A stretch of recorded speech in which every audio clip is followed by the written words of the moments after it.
Kideaters vs. Zoo BoyZ, Chapter 9, Under the Dome. They eventually came to a dome-shaped building. She whispered, "I hope the doors aren't locked." John whispered back, "They aren't." "Well, they weren't when we were here." She inquired, "You've been here?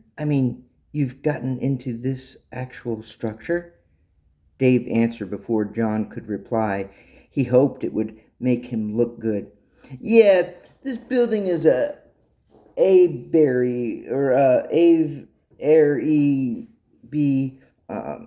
AVBVE, a place that holds birds. A huge bird cage." She corrected him. "Oh, this is the aviary." Dave assured her, "Yep, air thing." John wondered where Dave's confidence came from. Even when he was wrong or unsure, he always stood strong. The classification of what this giant structure was also cleared up where they were presently located on the island. Major Hightower had studied maps and architectural plans, so she would know where to look for certain creatures and species. She instructed her team as she stepped forward with caution. "Okay, boys, stay close, follow me, don't let anything out as we go in." She wrapped her fingers around the door lever. She pulled it open slowly and waited for the boys to enter before going any further. Big plastic strips hung in front of the next set of doors to help keep the flying creatures from exiting. Brushing in through the long, thin plastic sheets hanging from the ceiling felt like they were entering into the throat of a beast. The last door was extra heavy. Hightower put her whole body into action to pull it toward her. It didn't budge. John whispered, "Push." She felt silly and rolled her eyes at herself before slowly pushing it open. She expected some type of winged creature to fly toward them in an attempt to escape. It was silent, uncomfortably silent. The air was still and a different feel and smell when compared with what was outside the dome. Once fully inside, they immediately came to a fairly large sand pit. "Careful, boys," Major Hightower told them. "Watch where you step, but also keep your head on a swivel, constantly looking around you." John was the first to speak. "Zombie chicks." "Zombie chicks?" The others contained their thoughts. Their chaperone explained, "Yeah, exactly, John. Well, that is the slang term or nickname but they are a real thing." Dave pictured girls, chicks, who were going to come after them to eat their brains. Jeremy and Ronnie weren't sure what to think. They listened to her definition. "Some birds lay eggs in hot sand, volcanic sand. Being buried in the heated sand helps incubate the eggs, rather than sitting on it to help it hatch. Look for small mounds in this sand pit. They lay them, bury them, and leave them." Ronnie saw where the sand was formed into a small lump. Unsure of himself, he pointed it out and asked, "Like this?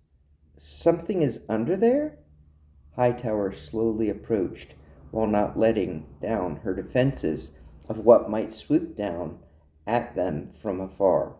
She crouched down, pulling a small paintbrush off her fully loaded utility belt and gently brushing it over the surface of the sand. "I can feel the heat coming off the sand," she whispered.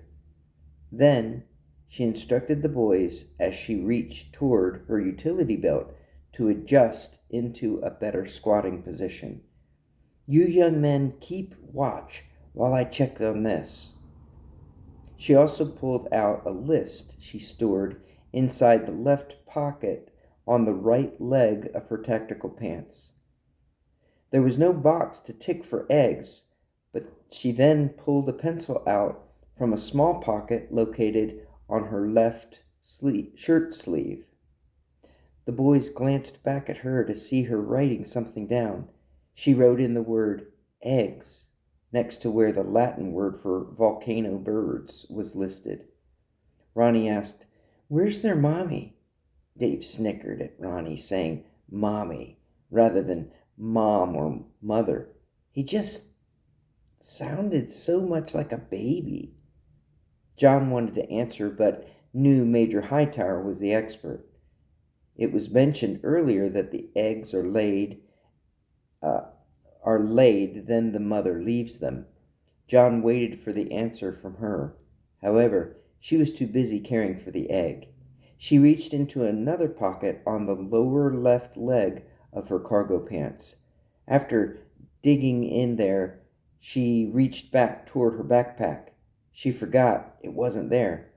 She called to Dave, "Reach into the center big pocket and grab one of the small soft-sided bags in there. No, wait.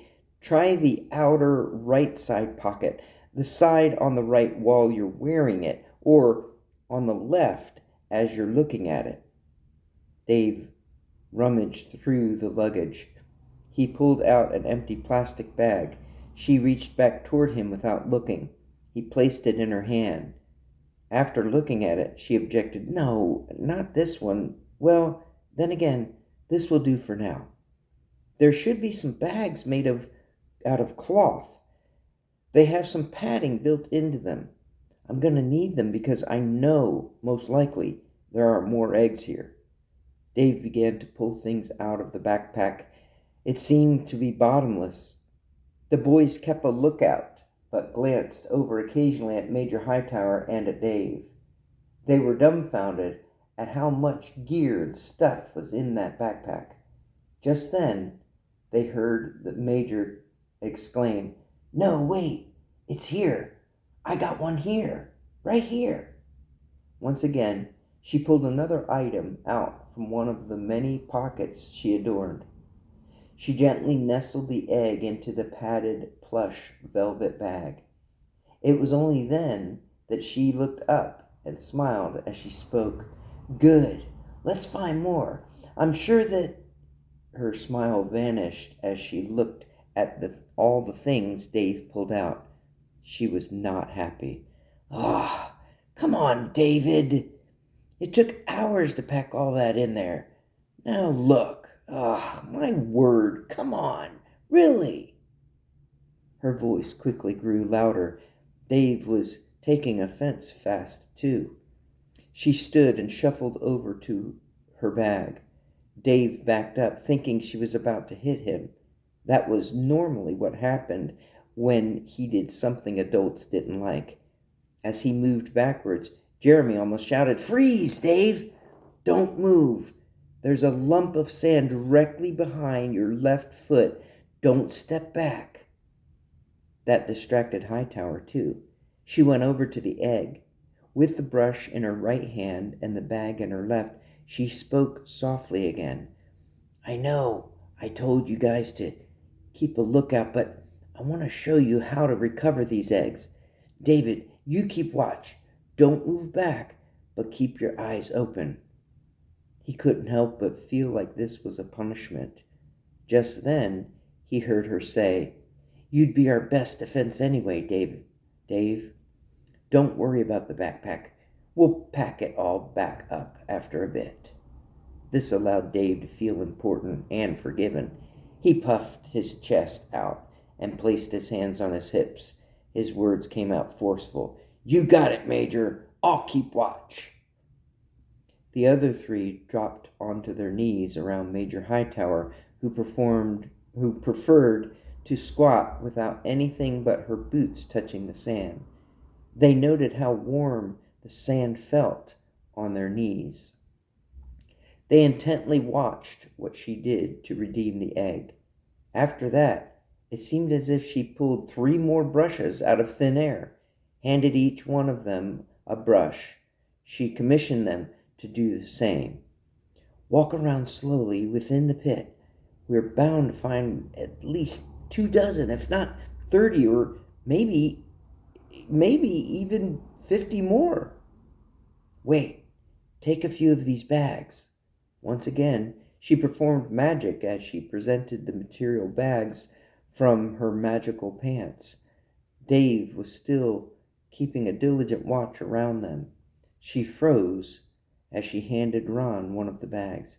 She spoke extra soft. Listen. Ron waited, then admitted, I don't hear anything.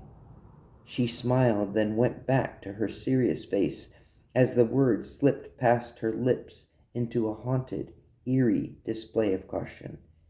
Beware, be cautious. It is in the silence that we must be fearful. She spoke as if those words were some ancient proverb. Dave answered, I'm not afraid. While still in her squatting position, she looked up at Dave, speaking to all of them. She drew her words out longer than normal speech speed and pattern. Oh, but you should be. There is a healthy fear that we all must show, for it is only when we don't use caution that the enemy does not retreat. John was curious about what kind of books the Major read. He knew that was another mantra, perhaps from an old field journal kept while on a safari. Dave nodded. She looked at each of them, directly into their eyes, as if trying to reach their very souls. Wait no more longer. Dave, you're doing well on perimeter awareness. The rest of us will search and collect. With that being said, they all went about their assignment like busy working bees. To Chapter 10.